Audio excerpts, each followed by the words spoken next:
हमारे साथ नितिन विजय जी हैं बातचीत करने के लिए। नीट को लेकर सर बहुत से सवाल उठे। अब बच्चों के बहुत से सवाल थे, लेकिन जवाब शायद सिर्फ ग्रेस मार्क्स से जुड़ा हुआ मिला है, वो भी सिर्फ 1563 तक सीमित हो गया है। तो अभी फिलहाल आप इतने बच्चों से मिल रहे हैं, माता पिता से मिल रहे हैं, खुद आप पढ़ाते हैं, तो सर अभी क्या स्थिति है? अगर इस पूरे केस को मैं समझूं कि सुनवाई भी हो गई, कह रहे हैं कि चलिए 13-23 तारीख को एग्जाम भी है, लेकिन अभी कहाँ फंसा हुआ पेज? सर और पिटिशंस फाइल हो रही है, हमारी भी एक पिटिशन है जिसकी सेकंड बेंच में ट्यूसडे को सुनवाई होने की पूरी पूरी उम्मीद है। जो कल वाला मुद्दा था वो शायद एनटी ने डायरेक्ट बता दिया कि अगर ग्रेस का कोई मुद्दा है तो हम मान रहे हैं कि ग्रेस में गलती हुई है और हम 1563 बच्चों को वापस एग्जामिनेशन के लिए बोल देते हैं। बट इसमें दो मेजर मुद्दे फंस गए, आप समझें एकदम कि 1563 बच्चे जो थे, इनमें से 300-400 बच्चे ही वो थे शायद जो डॉक्टर बन रहे थे, तो उनका ही मुद्दा सिर्फ सॉल्व हुआ है। जो इन्फ्लेशन इन रैंक आया है वो बिकॉज ऑफ बहुत सारी लीकेज और चीटिंग की वजह से है, तो मेजर मुद्दा वो है। अब इसको मैं सिलसिलेवार आपको समझाता हूँ। दो मेजर मुद्दे हैं जिसकी वजह से एनटीए के एग्जामिनेशन में इस बार क्वेश्चन मार्क उठ गए हैं। वन, एफआईआर जो दर्ज हुई पटना में और जो केसेस आए 5 मई के बाद, एक तो लीकेज और चीटिंग को लेके। दूसरा जो मेजर मुद्दा है वो है ग्रेस मार्क्स को लेके। अब मैं आपको बताता हूँ इनका इम्पैक्ट कितना है, एक शिक्षाविद होने के नाते जो मुझे डेटा समझाता है। इस बार 600 के ऊपर, बिल्कुल 29,000 रैंक थी पिछली बार, 348 600 नंबर पे। इस पे यस। हाँ, इस बार 81,179 है। ये 176% की यस सर। इंक्रीज है एकदम से। ऐसा होना संभव नहीं है क्योंकि पेपर का स्तर लगभग वही था और जैसे कि एंटी ने बोला कि कॉम्पिटिटिव नेचर है और रियलिटी में जो नंबर्स हैं वो बढ़ गए हैं, पर नंबर सिर्फ 16-17% बढ़े हैं। ये हर साल बढ़ते हैं, ऐसी कोई नई बात नहीं है। तो रैंक इतनी क्यों बढ़ गई? अच्छा, अगर ये यहाँ पे बढ़ी तो 200 नंबर पर ये इन्फ्लेशन सिर्फ 36% है। ऐसा क्यों? अगर ये 176 वहाँ परसेंट है तो यहाँ पे भी होना चाहिए था। इसका मतलब क्या है? साफ साफ नहीं बता रहा कि इतने ऊपर वाले लेवल पे चीटिंग और लीकेज कहीं ना कहीं हुई है। अब इन दोनों मुद्दों में अगर आप ध्यान से देखें तो जो चीटिंग वाला मुद्दा है ये इस पूरे इन्फ्लेशन के गैप को करीबन 85% के आसपास भरता है और ग्रेस वाला जो मुद्दा है वो 15% भरता है। और उसमें भी जो सिर्फ 1563 बच्चों की बात करी गई है वो तो सिर्फ वो थे जिन्होंने हाई कोर्ट में कंप्लेन करी, जिन्होंने लोकल अथॉरिटी में जाके करी। आप सवाई माधोपुर का मुद्दा आप सभी जैसे मीडिया कर्मियों ने उठाया था। सवाई माधोपुर के बच्चों को तो वापस दोबारा चांस मिला ही नहीं। क्यों नहीं मिला? क्या उन्हें दोबारा चांस नहीं मिलना चाहिए?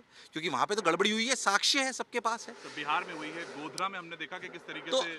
तो बिल्कुल सही बात बोल रहे हैं। तो जहां जहां लोकल अथॉरिटीज में कंप्लेन डाली गई थी, क्या उस विंडो को वापस ओपन करके उन बच्चों को फेयर चांस दोबारा रीनीट का नहीं होना चाहिए? सर एक और सेंटर को लेकर, गोधरा को लेकर हुआ कि 10-10 लाख रुपए लेकर यहाँ पर उस सेंटर में बुलाया गया। 1000 किलोमीटर से बच्चे उस बिल्कुल सेंटर उड़ीसा से बच्चे हैं वहां पे। बिल्कुल सर। तो ये इसका आपने चीटिंग खुलासा हुई है। किया, तो क्या लग रहा है आपको कि ये सब क्या है कि डीएम पेपर चालू होने से पहले आ जाता है, वहां पर इतनी दूर से बच्चे आते हैं? ये साफ तौर पे इसकी ट्रांसपेरेंसी तो खोज रहे हैं शायद आज। बिल्कुल हम खोज रहे हैं और मैं फिर एनटीए से एक बार कहना चाहता हूं कि मैं आपको एक सिंपल सा एग्जांपल ही देना चाहता हूं। एनटीए इसको ब्लेम की तरह ना ले। हम शिक्षाविद कोई एनटीए को ब्लेम नहीं, हम तो फेयर एग्जामिनेशन की डिमांड करते हैं। ऐसा समझिए कि पूरे विश्व में 24 लाख बच्चों को ओएमआर पे टेस्ट फेयरली कराने वाली एजेंसी सिर्फ एनटीए है। शायद ये रॉकेट ले जाने जैसी बात है। इसमें गड़बड़ी हो भी गई तो एक्सेप्ट करिए, दोबारा करते हैं ना। चंद्रयान पहली बार फेल हो गए तो हमारे साइंटिस्ट को क्रिमिनल थोड़ी मान लिया गया। उन्होंने प्लीज 24 लाख बच्चे जिस एग्जामिनेशन को दे रहे हैं ओएमआर पे, ऐसा विश्व में कहां होता है? तो लेकिन सर मतलब अगर मैं बात करूं, जैसे कि अब नई कमेटी, हाई पावर्ड कमेटी बनाई जीआरसी को लेकर, मैं आपको ये अगर लेटर दिखाऊं जो 12 तारीख को मीटिंग हुई थी, उसमें ये अगर आप ये पॉइंट आप खुद पढ़ पाए कि जीआरसी ने क्या रिकमेंड किया The था। GRC recommended the award of marks without examining the impact of such an exercise by taking into account the core consequential aspects, including the number of questions attempted by the individual candidates. This is यही यही पहले उनकी जो committee बनती है exam के बाद, वो जीआरसी ये सोचती है कि चलिए इस तरीके से एग्जाम देते हैं, लेकिन जब हाई पावर्ड कमेटी बनी उसने यहाँ पे साफ कर दिया कि आप कैसे बांट रहे थे ग्रेड। हाँ, ये नहीं हो सकता। वो जो ग्रेस मार्क्स बांटे गए वो तो एनटी को भी पता था कि पहले दिन ही हम अगर कोर्ट में दलील होगी तो वो फेल हो जाएंगे, इसलिए उन्होंने तुरंत कल जो है उस बात को एक्सेप्ट कर लिया और उसको बोल दिया कि हम इसे दोबारा एग्जामिनेशन कराएंगे। एनटीए 24 घंटे पहले तक इस बात को एक्सेप्ट नहीं कर रही थी, आज कर लिया है। मैं कह रहा हूं इसको भी एक्सेप्ट कर लीजिए कि चीटिंग और लीकेजेस हुए हैं, तो इसका कोई कोई निवारण तो निकालना पड़ेगा।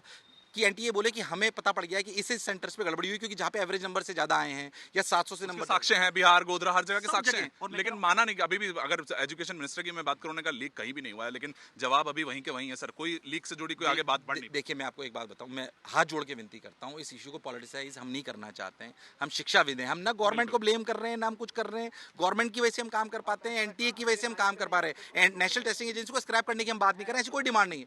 पर मैं फिर वही कह रहा हूं, अगर चंद्रयान हम पहली बार ले गए, गलती हो गई तो उसे वापस सुधार के आगे बढ़े ना। जहां जहां उनके पुर्जों में गड़बड़ी हुई थी, जिन जिन सेंटर पे गड़बड़ी हुई, ये एनटीए सर ढूंढ सकता है, डेटा है उनके पास।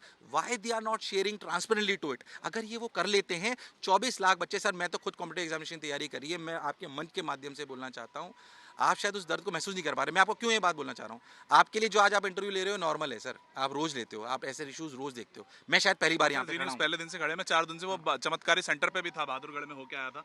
सब चीजें हमने देखी है। एक ही टेबल पे 2-2 OMR शीट बच्चों को आधे आधे घंटे टेबल पे रह जाती है। तो सर वही मैं आपको कह रहा हूँ कि वो 24 लाख बच्चा जो है सर, मैंने जब कॉम्पिटिटिव एग्जाम की तैयारी करी थी, मैं आपको बताता हूँ, मेरे फादर ने 2 साल तक, फादर मदर ने, हमारे घर पे टीवी नहीं चली, एग्जामिनेशन सिर्फ पूरा बच्चा नहीं परिवार- देता है, पूरा परिवार करता है। परिवार एग्जामिनेशन देता है। अच्छा मैं नहीं कहता हूँ, पहली बार 11th 12th में, जब 12th में मैं आईटी की तैयारी करी तो मैं सेलेक्ट नहीं हुआ, 12th के बाद जब तैयारी करी तो सिलेक्ट हुआ। मैं ये कहता हूं बच्चा सेलेक्ट ना हो चलेगा, बट उसे फेयर एग्जामिनेशन तो डिजर्व वो करता है। सर, आखिरी एक लाइन में क्या क्या है आज की कि वापस से सबका एग्जाम होना चाहिए? मतलब मैं ये नहीं बोल रहा हूँ री एग्जामिनेशन होना चाहिए, क्योंकि उसमें उन बच्चों के साथ भी अन्याय होगा, क्योंकि जो बच्चे रियलिटी में ईमानदारी से एग्जाम दिया था, जिन्होंने रियलिटी में ये वाली बातें करी थी, उनके साथ अन्याय हो सकता है। पर मुझे ऐसा लगता है कि रॉन्ग डूइंग वाले सेंटर्स को आइडेंटिफाई करके वहां पे वापस एग्जामिनेशन होना चाहिए। देखिए यहाँ पर इस चीज की डिमांड आ रही है कि जितने भी और भी सेंटर्स थे, क्योंकि अभी 1563 बच्चों तक इसको सीमित कर दिया गया है, लेकिन सभी बच्चों को केस बनाने का मौका नहीं मिला जिनका समय वेस्ट हुआ था। हालांकि उनको अब ग्रेस मार्क्स उनके बाकी बच्चों के नहीं मिल रहे, लेकिन अभी और भी ऐसे बहुत से सेंटर्स हैं जिस पर लेकर शिक्षाविद कह रहे हैं कि उनको वापस से एग्जाम देने का और भी देशों में अलग अलग सेंटर्स पर बच्चों को मौका मिलना चाहिए। वरुण वसीम, जी मीडिया।